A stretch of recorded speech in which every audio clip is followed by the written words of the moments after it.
June 1943. A troop train rattled through the American countryside, its windows crowded with tired faces in gray field uniforms. These were not victorious soldiers on leave, but captured men of the Wehrmacht, prisoners of war taken in North Africa.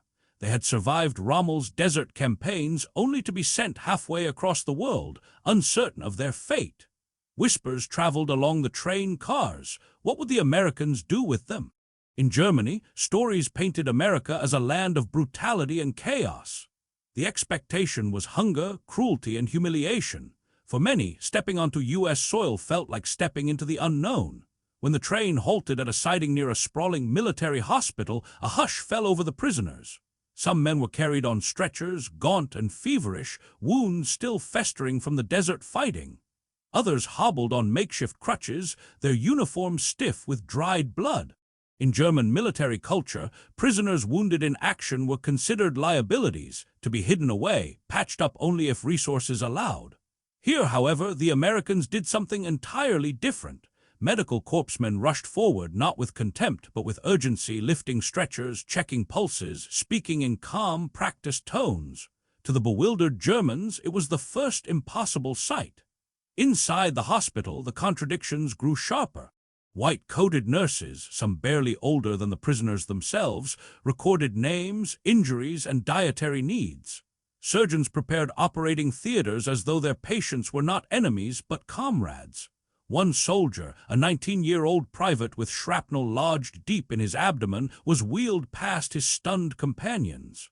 "Will they let him die?" one prisoner whispered. Minutes later, the doors swung open again, and the same young man was under anesthesia, attended by American doctors who handled him with the same care they gave their own. For German eyes conditioned by years of propaganda, it was a scene that defied logic. Equally astonishing was who performed the work. Among the medics were men of different races, white and black soldiers in the same uniforms, moving side by side. In Nazi ideology, this was unthinkable. Yet here, an African-American medic calmly drew blood from a captured German officer, his hand steady, his voice reassuring. The officer stiffened, expecting mockery or rough treatment. Instead, the medic asked if he was in pain and adjusted the needle so it would not hurt. It was a small gesture, but it shook assumptions as deeply as any battlefield defeat. That evening, the prisoners were led into a ward where American GIs occupied the opposite beds. The same nurses checked both groups, charting fevers, delivering penicillin, and changing bandages. Radios played swing music softly in the background. Across the room, an American soldier propped up on pillows grinned at a German who could barely lift his head. "Not so tough now, eh?" the GI teased, though without cruelty. The German stared back in disbelief, realizing he had been placed in the same room, with the same food and medicine, as the very men who had been trying to kill him weeks earlier. The shock was only beginning. For the captured Germans, the first days in American care blurred into a series of bewildering contradictions. At dawn, medics checked temperatures not with rough hands or indifference, but with quiet efficiency. Trays arrived bearing meals that exceeded the rations of many German civilians: scrambled eggs, bacon, bread thickly spread with butter, and steaming coffee. The prisoners ate in silence, some too suspicious to finish their plates, others marveling at the sheer abundance. They expected watery soup and crusts of bread. Instead, they received portions that seemed meant to restore them, not punish them. One incident circulated among the wards and quickly became legend. A sergeant from the Afrika Korps, wounded in both legs, required surgery that only the newly discovered miracle drug could make survivable: penicillin. In Germany, this medicine was almost mythical, reserved for the highest-ranking officers, and even then supplied in tiny amounts. Yet here, in a hospital thousands of miles from the front, the sergeant received full treatment. American doctors injected the precious antibiotic without hesitation, as though his life mattered as much as any of their own men. For the Germans who witnessed it, disbelief mingled with reluctant admiration. How could an enemy be so generous? Even more unsettling was the atmosphere of openness. Guards were present, but they did not bark orders or threaten with rifles. Instead, they seemed relaxed, chatting with nurses or listening to the radio while keeping watch. The prisoners soon realized they were not treated as dangerous criminals, but as patients. They were permitted to write letters, handed Red Cross parcels, and even asked about their religious needs. For Jewish prisoners, a category many feared to acknowledge, kosher meals were provided without ridicule. To those indoctrinated by years of anti-Semitic propaganda, the sight of Jewish American soldiers distributing food with calm professionalism was almost incomprehensible. Outside the hospital, the impressions deepened. When groups of recovering prisoners were escorted across the grounds, they saw civilians moving freely within sight of military installations. Vendors sold coffee near the gates, families strolled past without fear, and children waved at soldiers boarding buses. In Germany, secrecy shrouded every military facility, and fear surrounded every encounter with the state. Here, life went on casually, as though the war was a distant inconvenience rather than an existential struggle. To men raised in a culture of paranoia and scarcity, America seemed less like an enemy and more like a different world entirely.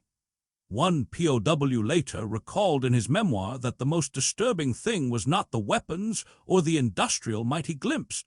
It was the calmness. They acted, he wrote, as if victory was already certain and we were no more than guests who had overstayed our welcome. The phrase captured the growing realization among his comrades. This society was so secure in its strength that it extended mercy not from weakness, but from confidence. The German prisoners had braced themselves for cruelty. Instead, they found themselves cared for in ways that threatened to unravel everything they had been taught to believe. The journey inland revealed yet another layer of strangeness. After their stay in military hospitals, many prisoners were transported by train to holding camps across America. They expected locked cattle cars and secrecy, the kind of treatment they themselves had imposed on captives. Instead, they were placed in passenger coaches with cushioned seats, windows wide open to the passing scenery. At each station, civilians could see them clearly, and yet there was no attempt to hide this movement of enemies. Families waved to their sons in uniform, teenagers lounged near soda counters, and newspapers were sold openly on the platforms. On the very same platforms, German prisoners in full view stood guarded yet unharmed. The openness of it all was almost more frightening than barbed wire. The trains passed steel mills and aircraft factories, their names painted boldly on rooftops in letters large enough to be read from the ground. To German military eyes, this was reckless exposure. Why allow enemy soldiers to witness production sites? Why show them the scale of industry in motion? Yet that was precisely the point. The sheer confidence of a nation that displayed its might instead of concealing it told a story louder than propaganda. Blast furnaces glowed in the night, spewing orange light into the sky as though daring anyone to challenge their power. For the prisoners watching through glass, it was like glimpsing a civilization so vast it could not be threatened. Arriving at camps deep in the American interior, the surprises continued. Wooden barracks awaited them, not mud huts or filthy cells. Each man found a bed with sheets and blankets, electric light above, and hot water in communal showers. Medical inspections were routine, and wounds were treated without hesitation. When one officer suffering from appendicitis collapsed on the parade ground, he was rushed to surgery immediately.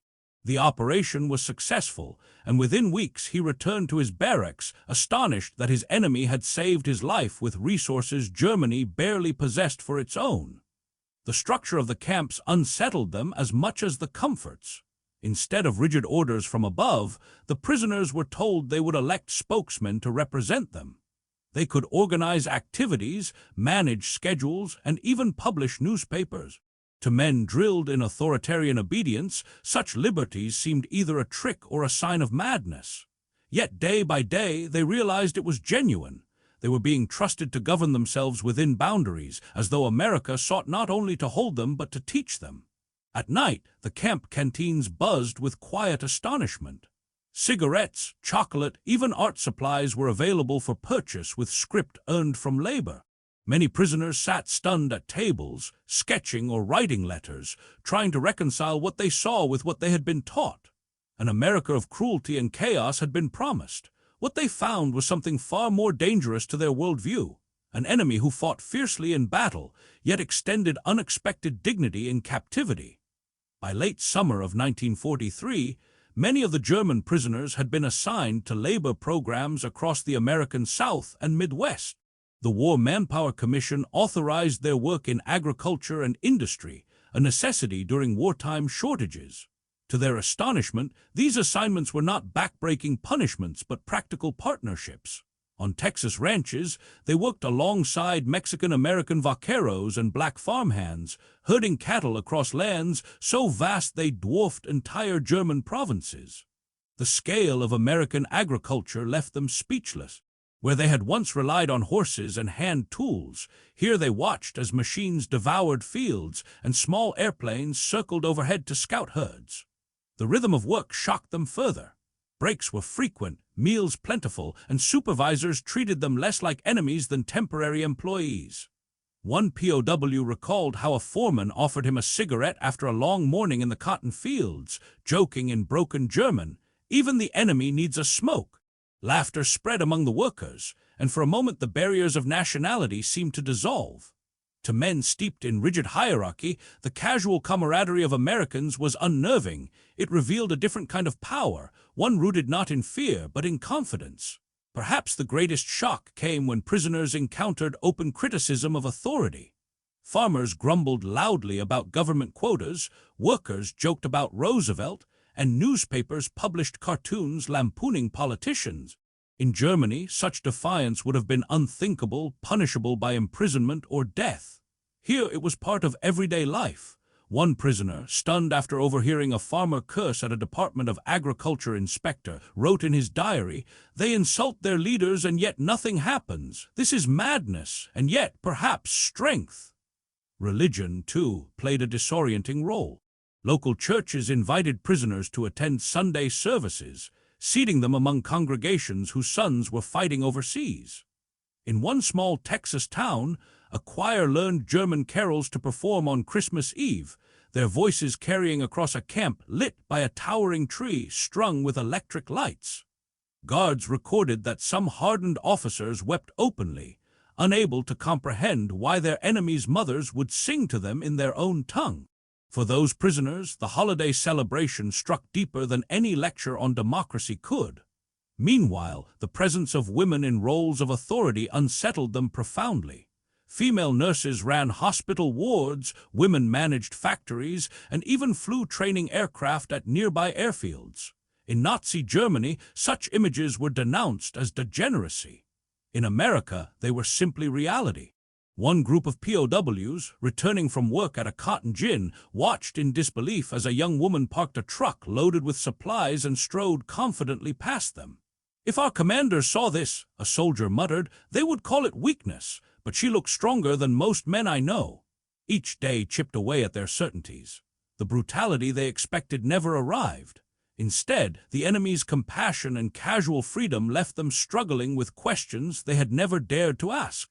In the quiet of the barracks, some admitted the most dangerous truth of all, that the Americans were not only winning the war, they were winning their minds. By 1944, the American program of prisoner labor and re-education had become more organized, and its effects rippled through every camp. Libraries were stocked with thousands of books, including works banned in Germany.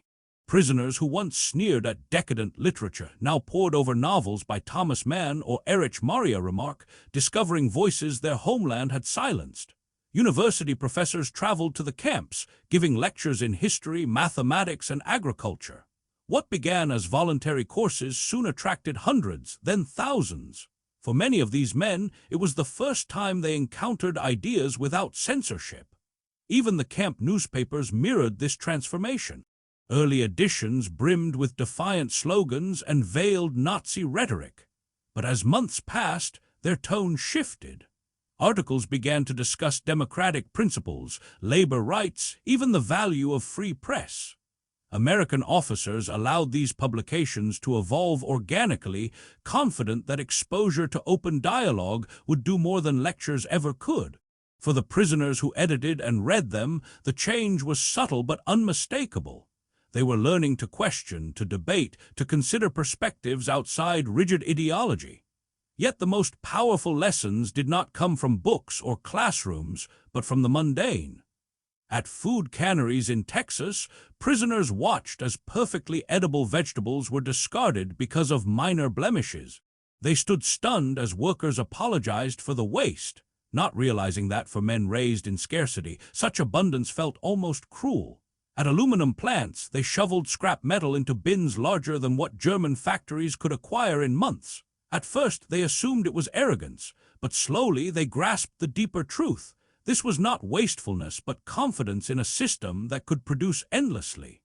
Racial dynamics added another layer of disorientation. German officers who bristled at taking orders from black American guards discovered their protests were ignored. To them, being commanded by a man whom their ideology deemed inferior was unbearable. But the guards enforced discipline with calm authority, and the Germans quickly learned compliance was expected, regardless of their prejudices. The contradictions deepened when they were permitted to eat in restaurants or attend churches where those same black soldiers were denied entry. In those moments, the prisoners glimpsed both America's progress and its flaws, contradictions that gnawed at their rigid notions of superiority. Personal stories captured this transformation vividly. One officer, a committed believer in Nazi doctrine, later admitted that his convictions began to falter not in a classroom, but at Christmas, when townspeople brought gifts to the camp. The generosity of families who had lost sons in battle overwhelmed him. "These people owed us nothing," he wrote years later, "yet they gave as though we were their own. That night I understood that victory was not only in weapons but in spirit." By the end of 1944, surveys conducted quietly within the camps showed that the majority of prisoners had begun to admire, even envy, the society that had captured them. They entered the camps as enemies. Many would leave with a conviction that the future of Germany could not be rebuilt on old foundations. As the war drew to a close in 1945, the transformation of Germany's captured soldiers had become undeniable. What began with astonishment in hospital wards ended in a profound rethinking of their world.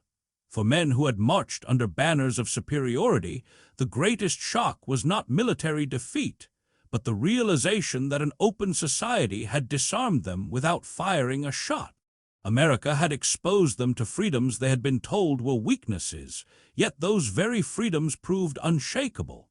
In the camps, the final months were marked by preparation for return. Vocational programs taught trades desperately needed in a shattered Europe. Mechanics learned to repair engines, farmers studied crop rotation and soil management, and future teachers were trained in democratic principles. At lecture halls inside barbed wire, prisoners listened to visiting officials explain reconstruction plans already underway. The message was simple yet stunning. America would help rebuild, not destroy, their homeland. To men conditioned to expect vengeance, this generosity was incomprehensible. The effect lingered long after the gates opened. Of the hundreds of thousands who returned to Germany, many carried more than memories of captivity. They brought with them habits formed in barracks libraries, lessons learned in classrooms, and the unsettling memory of being treated with dignity by those they had sworn to kill. When they spoke of America to their families, it was not of brutality but of abundance, not of humiliation but of fairness. Letters from that period, preserved in archives, reveal a theme repeated again and again. We saw another way to live. For some, the pull of that discovery was too strong to resist. A few escaped and built secret lives within the United States, marrying, working, and raising families until decades later when they surrendered voluntarily. Others, once repatriated, applied to return legally, becoming citizens who contributed to industries and communities across the country.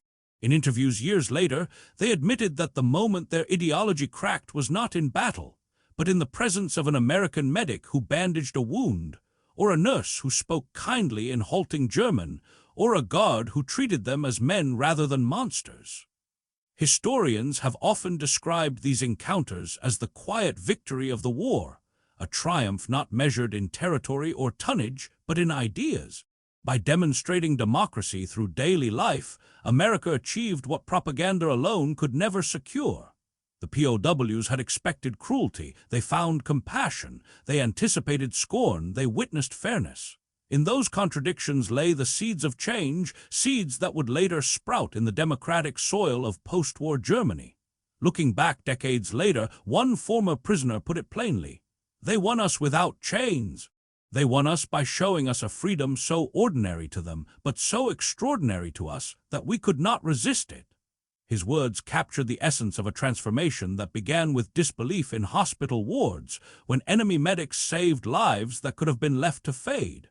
It ended with a recognition that the true strength of a nation is not only in the power of its armies, but in the humanity it extends, even to those who once swore to destroy it.